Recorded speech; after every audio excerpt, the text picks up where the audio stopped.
حسبي ربي جل الله الله الله نحمده ونصلي على رسوله الكريم اما بعد فاعوذ بالله من الشيطان الرجيم بسم الله الرحمن الرحيم يا ايها الذين امنوا توبوا الى الله توبة نصوحا صدق الله العلي العظيم وصدق رسوله النبي الامين الكريم ونحن على ذلك لمن الشاهدين والشاكرين والحمد لله رب العالمین۔ غوث اعظم بمن بے سر و ساما مدد، قبلہ دی مدد، کعبہ ایما مدد، بگرداب بلا افتاد کشتی، مدد کن یا معین الدین چشتی، قادریم نعرہ یا غوث اعظم می زنم، دمز شیخ احمد رضا خان قطب عالم می زنم۔ آئیے حضرات، سب سے پہلے حضور اکرم سید عالم نور مجسم رہبر اعظم نیر اعظم غوث الثقلین نبی الحرمین امام القبلتین جد الحسن والحسین وسیلتنا الی اللہ تعالی فی الدارین ابو القاسم محمد بن عبداللہ نورا من نور اللہ صلی اللہ تعالی علیہ وسلم کی بارگاہ عالیہ میں حدیات درود پاک کا نذرانہ پیش کر لیجیے۔ پڑھیے آواز بلند، اللہم صلی علی۔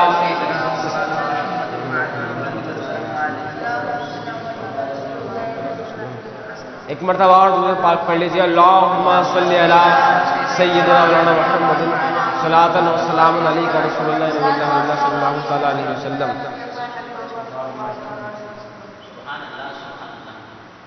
حضرات، آپ تاریخ کا مطالعہ کریں تو آپ کو معلوم ہوگا کہ عدد کے اندر ایک زوج کہلایا جاتا ہے اور ایک وطر کہلایا جاتا ہے۔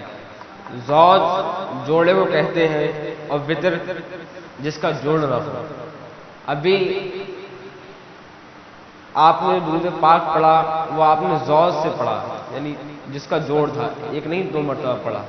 اور اللہ رب العزت کو وطر بہت زیادہ پسند ہے، اس لیے ایک مرتبہ اور درود پاک پڑھیے، اللہم صلی علی سیدنا محمد۔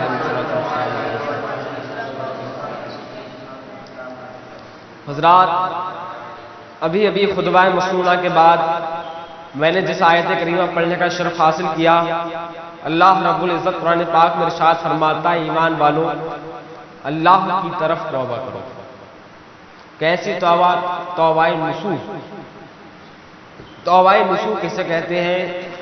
ایک علامہ صاحب فرماتے ہیں جیسے کہ بھینس کے تھن سے دودھ نکل جاتا ہے، اس کے بعد کبھی وہ دودھ بھینس کے تھن میں واپس نہیں ہو سکتا، اسی طرح تم گناہوں سے توبہ کرو۔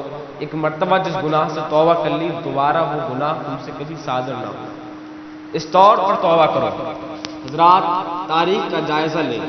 انسان، ہم اور آپ سب انسان ہیں۔ انسان کسے کہتے ہیں؟ انسان کی تعریف کیا ہے؟ انسان روح اور جسم کا مجموعے کا نام ہے، اور ایک روایت میں یہ بھی ہے کہ انسان خطا اور نسیان سے مرکب ہے، اس لیے اس کو انسان کہا جاتا ہے۔ تو انسان جس چیز سے بنا ہے وہ خطا اور نسیان سے مرکب ہے، تو غلطی کرنا، گناہ کرنا، یہ انسان کا کام ہے۔ انسان گناہ کرتا ہے، ہر شخص کے ساتھ نفس ہے جو اس کو مجبور کرتا ہے گناہ کرنے کی طرف۔ اللہ رب العزت نے ہر شخص کو پیدا کیا، اس کے ساتھ اس کے نفس کو بھی پیدا کیا۔ تین طرح کی خلق اللہ رب العزت نے پیدا فرمائی۔ ایک وہ جس کو نفس دیا لیکن اس کو عقل نہیں دی، وہ ایسی مخلوق کو ہم جو کہتے ہیں وہ جانور کہتے ہیں، کہ جانور کے اندر نفس ہوتا ہے، عقل نہیں ہوتی۔ دوسری مخلوق وہ ہے جس کو اللہ رب العزت نے عقل عطا فرمائی لیکن نفس نہیں دیا، اس مخلوق کو اصطلاح میں فرشتے کہا جاتا ہے۔ فرشتوں سے کوئی گناہ نہیں ہوتا کیونکہ ان کے پاس نفس نہیں ہوتا۔ اب تیسری مخلوق جو بچتی ہے وہ مخلوق کہلائی جاتی ہے جو نفس اور عقل سے مرکب ہو، جس کے پاس عقل بھی ہو اور نفس بھی ہو، اور وہ معزز خطاب، وہ معزز تعظیم صرف حضرت انسان کو ہی لاحق ہے۔ انسان کے پاس ایسی قوت ہے کہ اس کے پاس نفس بھی ہے اور اس کے پاس اس کی عقل بھی ہے.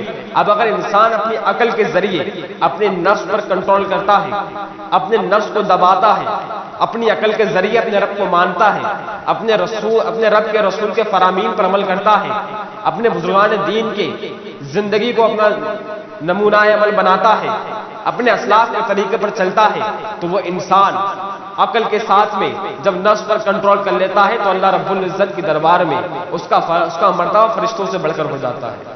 اور جب وہیں پہ یہ انسان اپنی عقل پر اپنے نفس کو قابو کر دے، اپنی عقل کی بات نہ مانے بلکہ اپنے نفس کی اتباع کرنے لگے، تو یہ انسان جانور سے برا ہو جاتا ہے کہ اس کے پاس عقل نہیں ہے، اس کے باوجود وہ کرتا ہے برے کام.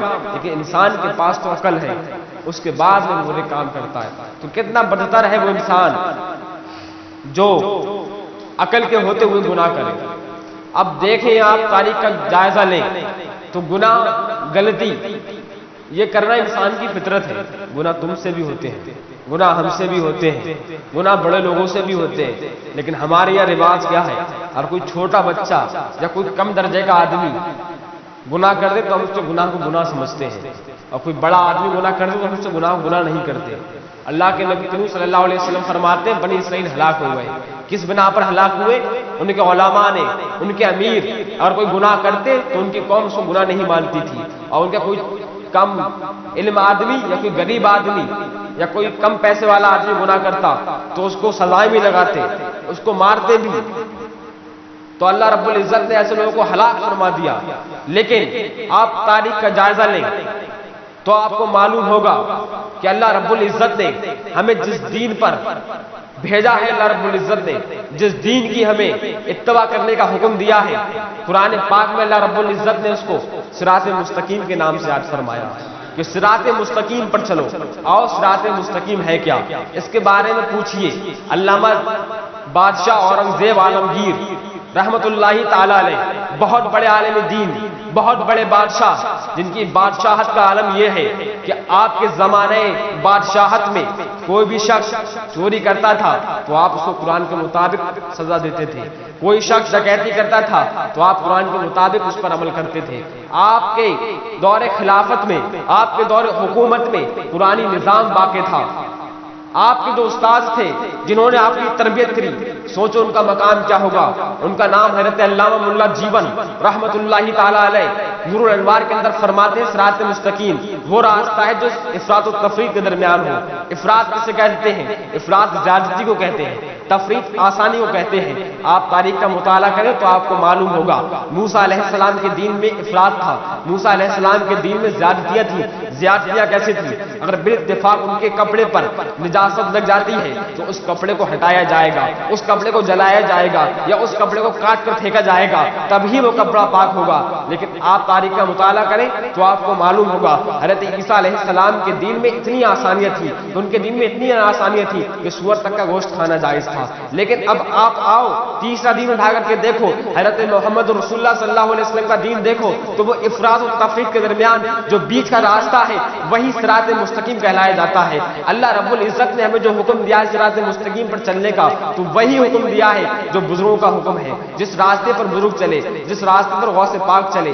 اب دیکھیں آپ، ہم اور آپ سب لوگ گناہ کرتے ہیں اور گناہوں سے توبہ کرنا فرض ہے، کیونکہ گناہ ایک زنجیر ہے، گناہ کے اندر سکل ہوتا ہے، بوجھ.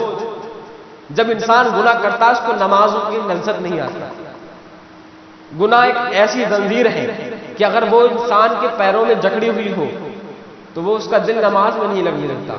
انسان جب اولاً ایک گناہ کرتا ہے اس کے بعد ہلکے ہلکے اس کے وہ گناہ اسے کساوت قلبی پر آوارہ کر دیتے ہیں. آپ تاریخ کا مطالعہ کریں آپ کو معلوم ہوگا اولاً شیطان نے صرف ایک ہی گناہ کیا تھا، لیکن وہی گناہ اس کو کفر تک لے گیا. ابا واستکبر وکان من الکافرین، قرآن پاک میں اس نے انکار کیا. پہلے صرف ایک گناہ انکار کیا، پھر وہ کافروں میں سے ہو گیا. دوسری مثال نے بلعام باور کی، اس کا بھی صرف اولن پہلے یہ گناہ تھا، لیکن اس کے بعد وہ بھی ہلاکت میں پڑ گیا۔ تو آج ہمیں یہ نہیں سوچنا چاہیے کہ ہم نے گناہ کر لیا ہے، کیا پتہ اللہ رب العزت ہمیں معاف کرے گا نہیں کرے گا۔ گناہ سب سے ہوتے ہیں، کسی کے گناہ چھپے ہوئے ہوتے ہیں، کسی کے ظاہر ہوتے ہیں، گناہ مجھ سے بھی ہو سکتے ہیں، گناہ آپ سے بھی ہوں گے، گناہ سب سے ہوں گے، لیکن سب سے بہترین آدمی وہ ہے جو اپنے گناہوں پر کنٹرول کرے، اپنے گناہوں سے توبہ کرے۔ اب گناہوں کا تعلق علماء فرماتے ہیں، علامہ نووی رحمۃ اللہ تعالی علیہ فرماتے ہیں توبہ تو واجب علی العبد، توبہ بندے پر واجب ہے۔ توبہ کے متعلق علامہ نووی فرماتے ہیں گناہ 4 قسم کے ہوتے ہیں۔ ایک وہ گناہ ہوتے ہیں کہ جس کا تعلق اللہ کے اور بندے کے درمیان ہوتا ہے، جسے فرض نمازیں، فرض روزے اور اللہ کے جو احکامات ہیں۔ دوسرے گناہ وہ ہوتے ہیں جو بندے کے درمیان ہوتے ہیں، بندے آپس میں جو گناہ کرتے ہیں، جس کا تعلق جیسے میں نے کسی کا مال چرا لیا، کسی کا مال کھا لیا، کسی کا مال زبردستی چھین لیا، کسی کو تکلیف پہنچائی، کسی کی غیبت کری، کسی کی چغل خوری کری، یہ وہ گناہ ہے جس کا تعلق بندے سے ہے۔ تیسرے قسم کے گناہ وہ ہوتے ہیں جس کا تعلق کسی کے دین سے ہوتا ہے، مثلا کوئی اچھا خاصا مسلمان تھا، میں نے اس کو بے وجہ میں کافر کہہ دیا، یہ تیسری قسم کا گناہ ہے، یہ بہت سنگین گناہ ہوتا ہے۔ اللہ کے نبی فرماتے ہیں کسی نے کسی پر تہمت لگائی کہ فلاں شخص کافر ہے اور وہ شخص کافر نہ ہوا تو یہ کافر ہو کر مرے گا، اس لیے بچنا چاہیے، بنا تحقیق کے کوئی بات نہیں کرنا چاہیے۔ بہرحال یہ 4 قسم ہے گناہ کی۔ اب گناہ سے توبہ کرنا فرض، توبہ کس طرح کری جائے؟ تو اگر گناہ بندے کے اور رب کے درمیان ہو تو اس کی 4 شرطیں ہیں۔ نمبر 1، جو گناہ کیا ہے اب اس گناہ سے چڑ کرے، چڑن پیدا ہو جائے۔ جس طرح سے انسان اپنے دشمن سے چڑن پیدا کرتا ہے، اس کو دشمن سے چڑن ہوتی ہے، ٹھیک اسی طرح اس سے بھی ڈبل اپنے گناہ سے چڑن پیدا کرے کہ جس گناہ کو اس نے کر لیا ہے اب اس طرح کا گناہ کبھی ہونے نہ دے۔ دوسری شرط یہ ہے کہ پکا ارادہ بنائے کہ میں اس گناہ کو نہیں کروں گا۔ تیسری شرط یہ ہے کہ وہ اپنے وعدے پر قائم رہے، وعدے پر قائم رہے۔ چوتھی شرط یہ ہے کہ آئندہ کے لیے پکا ارادہ کرے کہ اس قسم کے گناہ سے حتی المقتول بچوں گا۔ یہ ہوگا پہلے قسم کے گناہ کی توبہ۔ دوسرے قسم کی توبہ کے بارے میں علامہ نووی فرماتے ہیں دوسرے قسم کے گناہ یہ ہوتے ہیں کسی کا مال چھین لینا، کسی کو گالی دے دینا، کسی کو اذیت دینا۔ تو حتی المقتول اگر کوئی حد قذاف میں مبتلا ہے تو اسے معاف کرائے، اگر کسی کو قتل کیا ہے تو اس کو اب یہ اختیار دے کہ چاہے تو مجھے مار سکتا ہے، چاہے تو مجھے معاف کر سکتا ہے، پورا اختیار دیا جائے گا۔ یہ نہیں کہ ڈرا کر کہہ دیا جائے کہ معاف کر دے، زبردستی نہیں کرا جائے گا، بلکہ اس کو اختیار دیا جائے گا کہ تجھے اختیار ہے، چاہے تو مجھے معاف کر دے، چاہے تو مجھے مار دے۔ اس طرح سے اپنے گناہوں کی توبہ کرے۔ جب اس کے بعد جب یہ سارے امور پکے ہو جائیں تو تم حتی المقتول اپنی نمازوں کی قضا کر لو، اپنے روزوں کی قضا کر لو، اور جو نمازیں جو روزوں کی قضا تم نہیں کر سکتے تو اللہ رب العزت کی بارگاہ میں ان کے لیے رو گڑگڑاؤ، اللہ رب العزت غفور الرحیم ہے، وہ بخش دے گا۔ اب یہ توبہ کرنا علامہ غزالی رحمۃ اللہ تعالی علیہ فرماتے ہیں 2 وجہ سے ضروری ہے۔ توبہ کرنے کے 2 فائدے ہیں۔ نمبر 1، پہلا فائدہ تو یہ ہے کہ انسان کو شیطان یہ وسوسہ دیتا ہے کہ ہم توبہ تو کر لیں لیکن ہو سکتا ہے کہ آنے والے وقت میں ہم گناہ کر لیں، اس وجہ سے ہم توبہ نہیں کرتے ہیں۔ آج کل ہمارا یہ خیال ہو چکا ہے کہ ہم نے ابھی توبہ کر لی اور بعد میں ہم نے گناہ کرا تو اللہ رب العزت ہمیں اور عذاب دے گا، اس سے مت ڈریے۔ امام غزالی فرماتے ہیں یہ صرف ایک شیطان کا دھوکہ ہے۔ بالفرض تم نے آج توبہ کری، پکا ارادہ کرا کہ آج سے ہم گناہ نہیں کریں گے، اور اب تم اسی رات میں مر گئے تو تمہاری توبہ کامیاب ہوئی کہ نہیں ہوئی؟ اور اگر تم نہیں بھی مرے، تم نے آنے والے وقت میں گناہ کر بھی دیا، تمہارے باقی گناہ تو معاف ہو ہی گئے، جو پیچھے گناہ تھے تمہارے وہ گناہ تو معاف ہو ہی گئے۔ اس لیے ہمیں توبہ کرنا چاہیے، اور توبہ کرنے کا صحیح طریقہ یہ ہے کہ انسان حتی المقتول اپنی نمازوں کی قضا کرے، لوگوں سے معاف کرائے، اس کے بعد میں انسان وضو کرے اور نہانے کے بعد میں نئے کپڑے پہنے، ان نئے کپڑوں پر عطر لگائے، عطر لگانے کے بعد میں وضو کرے اور اس وضو کے بعد میں 4 رکعت نماز خشوع خضوع کے ساتھ نفل ادا کرے اور اس کے بعد میں اپنے سر کو ایسی جگہ سجدے میں رکھ دے جہاں اس کو اس کے رب کے سوا کوئی نہ دیکھ رہا ہو اور بے تحاشا روئے اور پھر اس کے بعد میں سر کو اٹھائے اور اپنے سر پر تھوڑی تھوڑی مٹی کی دھول ڈالے اور اتنی زور سے روئے بے ساختہ اس کے رونے کی آواز بلند ہو رہی ہو اور اپنے رب سے ڈر رہا ہو اور یہ کہہ رہا ہو اور اپنے رب سے اتنا ڈر رہا ہو کہ اس کے سننے کی رونے کی آواز باہر باہر ٹوٹ جاتی ہو. اس کے بعد میں وہ پھر سے سجدے میں جائے اور اس طرح چند بار کہے. اس کے بعد میں حال یہ ہو جانا چاہیے کہ جتنے گناہ کرے ہیں بچپن سے لے کر اب تک سجدے کی حالت میں ہے, انسان کے منہ پر دھول ہے گی. اس کے بعد میں وہ سجدے کی حالت میں ہے اور ایک ایک کر کے گناہ اس کی اوپر طواف کر رہے ہیں کہ میں نے فلاں گناہ اس تاریخ کو کیا تھا, فلاں گناہ اس تاریخ کو کیا تھا. اپنے نظروں میں ایک ایک کر کے گناہوں کو لائے اور خوب روئے. اتنی گریزاری کرنے کے بعد میں اپنے نفس کو ڈانٹے اور یہ کہے اے نفس کیا تجھ میں طاقت و ضرورت ہے, اے نفس کیا تیرے اندر اتنی طاقت ہے کہ تو اللہ رب العزت کے تو اس کا ہر جبار کے عذاب کو برداشت کر سکتا ہے. کیا تجھے نہیں معلوم اللہ کے نبی نے فرمایا تھا کہ جہنم کے اندر ایک وادی ایسی بھی ہے جسے جہنم بھی پناہ مانگتی ہے. جہنم کے بارے میں اپنے نفس کو ڈرائے, اپنے نفس سے کہے اے نفس تو دھیان کر لے. اللہ کے نبی نے بتایا تھا کہ جہنم کے اندر جو بچھو ہوں گے وہ اونٹوں کی اونٹوں کے گردنوں کے برابر موٹے ہوں گے اور اس کے جو بچھو ہوں گے وہ زرافوں کے برابر ہوں گے اور وہ بچھو وہ اونٹ سانپ جتنے بھی جانور ہوں گے ایذا دینے والے سب کے سب آگ کے ہوں گے اور وہ اس وقت تم کو تکلیف دے رہے ہوں گے. تو کیا تمہارے اندر طاقت ہے تو تم ان سانپ کے ڈسنے سے ان سانپ کے ڈسے کو برداشت کر سکو؟ کہ اے نفس تیرے اندر اتنی طاقت ہے کہ تو اس وقت میں اللہ رب العزت کے قہار و جبار کے اس غضب کو برداشت کر سکے؟ اے نفس آج تو تیرا حال یہ ہے کہ اگر تو چند لمحات کے لیے دھول میں کھڑا کر دیا جائے تو تیرا جسم کالا پڑ جاتا ہے, تیرے جسم سے پسینے چھوٹ جاتے ہیں. اس وقت تو یہ عالم ہوگا کہ سورج سوا نیزے کے اوپر ہوگا, سورج کی تپش اتنی ہوگی. اللہ کے نبی فرماتے ہیں کہ انسان پسینے میں ڈوب رہا ہوگا. اس وقت میں تو کیسے برداشت کرے گا؟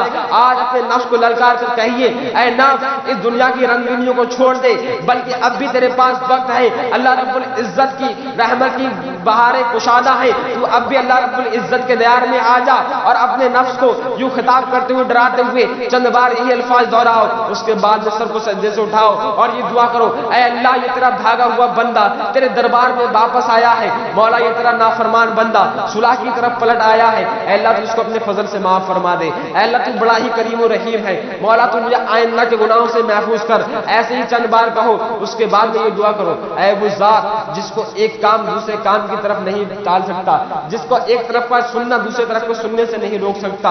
اے وہ ذات جس کو مسائل کی کثرت مغالطے میں نہیں ڈال سکتی.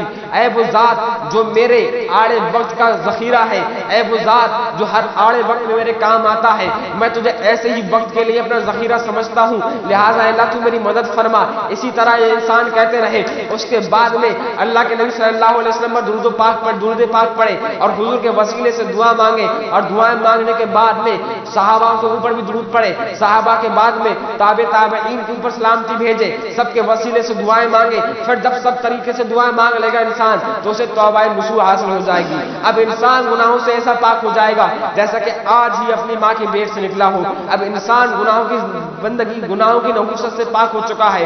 اب جب انسان نماز پڑھنے کے لیے کھڑا ہوگا تو اس کو نماز میں لذتیں آئیں گی. اب جب روزہ رکھے گا تو روزے کی لذتیں آئیں گی. اب جب حج کرے گا تو حج کی لذتیں آئیں گی. اب جب زکات دے گا تو زکات کی لذتیں آئیں گی. اب جب صدقات کرے گا تو صدقات کی لذتیں آئیں گی. اب جب علماء کے پاس بیٹھے گا تو اسے وہ علماء کا چہرہ نظر نہیں آئے گا بلکہ وہ سید ابرار کا چہرہ نظر آئے گا. اب جب کسی عالم دین کے ہاتھ کو چومے گا تو یہ سمجھ کر نہیں چومے گا یہ عالم دین کا ہاتھ ہے, بلکہ یہی چومے گا کہ عالم دین کے ہاتھ کو چومنا نبی کے ہاتھ کو چومنا ہے. جب انسان کی یہ کیفیت ہو جائے گی تب وہ سمجھ لے کہ اسے توبہ نصوح حاصل ہو چکی ہے. اللہ رب العزت کی بارگاہ میں دعا ہے اللہ رب العزت ہمیں اور آپ تمام کو توبہ نصوح پر عمل کرنے کی توفیق عطا فرمائے اور ہم تمام کو توبہ نصوح عطا فرمائے. وآخر دعوانا الحمدللہ رب العالمین.